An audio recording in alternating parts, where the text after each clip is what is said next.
Power to the people. We back to do maintenance. Yeah, we're gonna rock like crack when it came in. I'm not even gonna hold y'all.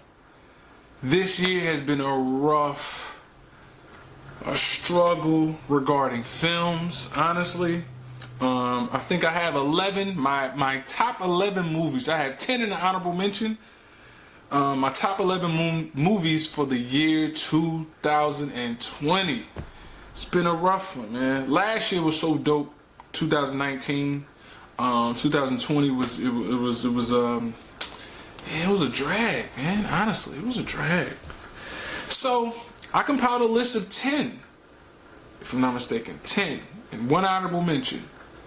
And this is the calm before the storm, because the next video I do is a filth list for 2020. I had a lot to go by. I probably have 20 of those.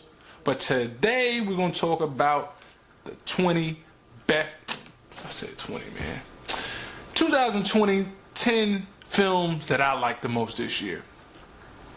Alright? If you don't like what I'm kicking, like what I'm spitting, just know when you tune to this, the cloth is different. Let's get into it. At number 10. It's an animated movie by DC. They got it right regarding animated films. And it's none other than Deathstroke. Pause. Knights and Dragons. Knights and Dragons. I like this. I like this a lot. Lots of gore, lots of action. It gave the backstory of Slade, which is one of my favorite DC characters out there. I'm hoping that they incorporate him somehow, some way into a Batman, Justice League movie. Zack Snyder, can you come through with something of that nature? We might as well get a Slade in the film. You know what I mean? But this was awesome. This was an awesome movie.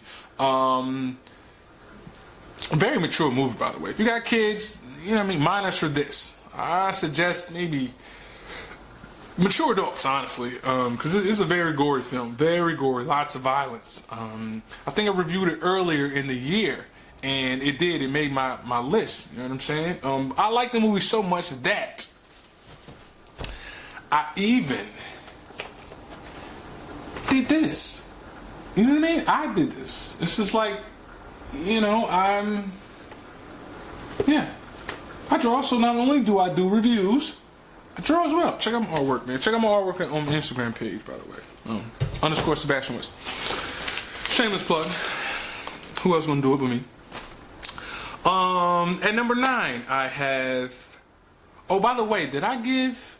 I think I gave a rating earlier, so yes, you know what I mean. I have to do all that. At number 9, we have Another Round, and now recently I talked about this movie. It was starring Milks McCadden, yeah. Just, when you Google Another Round, you get the guy's name. He's a dope actor. He was in Necessary Death for Charlie Countryman. He was in Star Wars Rogue One as the dad in the beginning of the film. So I think it's Mads Mikkelsen, if I'm not mistaken. I think that's his name, yo. Hopefully I pronounced it right. Dutch guy, if I'm not mistaken, too. Norwegian, I think one of the two. Yes, Another Round, awesome film. Good take on teachers and alcoholism, relationships. Good movie. Check out Another Round. And number 8, The Five Bloods, directed by Spike Lee. Awesome movie. It gives it was very insightful in some aspects, because the live clips that Spike Lee used in this were very gripping, and it caught my eye. Like you can't miss this. The actual footage that he implemented in this film was dope, man. Salute to Spike Lee for that. This film was dope. So yes, The Five Bloods, dope movie. Go check The Five Bloods out. And number 7, fun film. None other than Enola Holmes. Spin on Sherlock Holmes' little sister. Good movie. Everyone can watch it. The kids can watch it. You know, you don't have to worry about any illicit or explicit scenes or language or anything of that nature. Good fun film.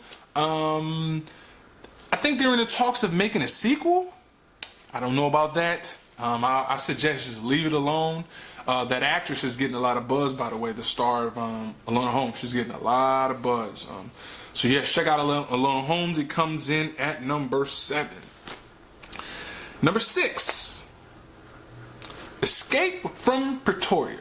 I think it's Daniel Radcliffe. I think that's the guy's name who stars in this movie.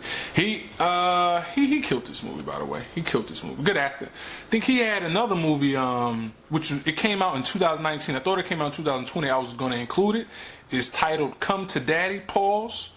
I wasn't sure, so I looked the date up and it was 2019. But this was a banger. Escape from Pretoria was a banger. I think it was slept on. A lot of people don't know about this film. When I asked people, have they seen it, nobody even heard of it. I think it went under the radar. It was a good film, and I don't understand how people slept on it. I checked out other guys' reviews, and they didn't even mention it on their list.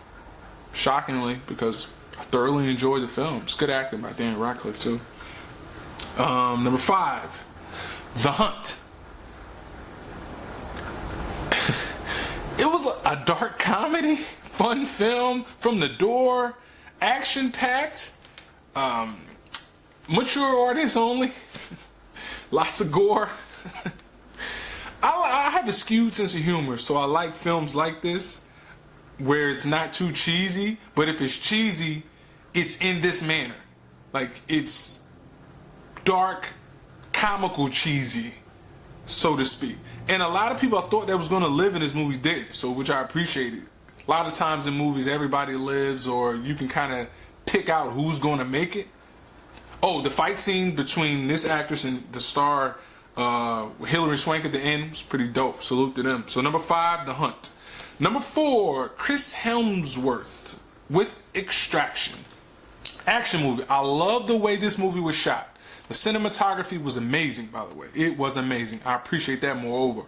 It reminded me, it reminded me of playing Call of Duty in a sense. Like certain scenes where you're following them, and I just like that view. Very sharp lens he used in this film. Extraction was action-packed. I think matter of fact, I see some articles, they are making a sequel. Yo. They kill me with this, yo. The movie does well, and what do? You guess it, they make a sequel. I don't need a sequel for this, honestly. But check out Extraction. A lot of action-packed, good acting by Chris Hemsworth, a.k.a. Thor. Did a dope job in this one. So that was number 4. All right, number 3. We're getting down to the wire. Number 3. Love and Monsters. Another fun film. I thought this was a rom-com, but it isn't. Gladly. It wasn't a rom-com. Good movie. And I want to know how they got the dog to certain scenes. I want to know how they got their dog to even act. This is something I'm curious about. Good film. Action-packed. Has a little love here. Is this? It's not the basis of the film. Well, his actions are trying to reach her. So, but he snaps. After that, the film still does have a basis to it. So I can. But anywho, check. Well, it is titled Love and Monsters, right? I can't get away from it. It's a romantic film, man. It's a good romantic film, though. I like the spin. I like the monsters. They did well. The CG was on point. Salute to the director for this film, man. Good film. Love and Monsters comes in at number 3. And number 2, Korean film, Time to Hunt. Another underrated movie. I didn't see anybody talk about this movie. Nobody mentioned Time to Hunt, which is awesome. It's an awesome film. It is. It's an awesome Korean film. Nobody mentioned it. Well, I mentioned it, right? Who else but mention it but me? Check out Time to Hunt. Don't worry about the language barrier. There's subtitles. And I know people don't like reading, but come on, yo. You can't just ignore good films. Just read. Come on, it's a language barrier, so read the subtitles, yo. Coming in at number 1. Drum roll. Number 1 is nothing else more than Tenet. Tenet makes my number one film of 2020. The reason why I like this movie is because I have to watch it more than one time to grasp the concept.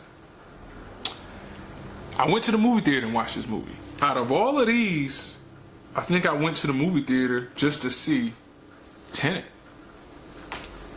Christopher Nolan, of course, directed it. David Washington, I think that's his name. Denzel Washington's son killed this movie.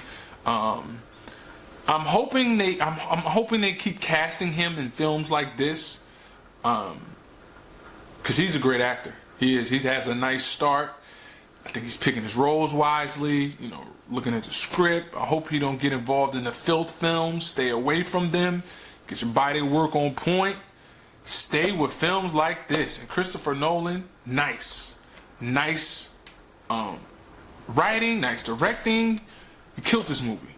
He killed it. Like, honestly, this is the best film to me of 2020. Tenet. Oh, my honorable mention is the movie #Alive. It's another foreign film. Haven't seen that. Check it out. It's like a zombie movie. Yeah, it's like a zombie movie. Nice little spin on a zombie. I'm not into that world, but I did watch #Alive, and it was decent. You know, solid. So there you have it. You know, number 1 is Tenet. Number 2, Time to Hunt. Number 3, Love and Monsters. Number 4, Extraction. Number 5, Hunt. Number 6, Escape from Pretoria. Number 7, Alana Holmes. Number 8, The Five Bloods. Number 9, Another Round. And number 10, Deathstroke Paws, Knights and Dragons. That wraps it up for my 10 best movies of 2020. The next thing that I drop will be the filth list of 2020. I had to trim it down because I had so much filth. Honestly, it was terrible this year. Terrible year. Hopefully 2021. It's my first vlog for 2021, man. First episode. Hopefully I can get the gang back, man. Like I don't know. I'm hoping things kind of change this year. I can incorporate the gang again, man. If you don't like what I say, cut me some slack. If you don't accept my apology, pardon my back. Remember, big shot's nothing but a little shot that kept shooting. In the meantime, hold it down, man. Pardon my back. Salute.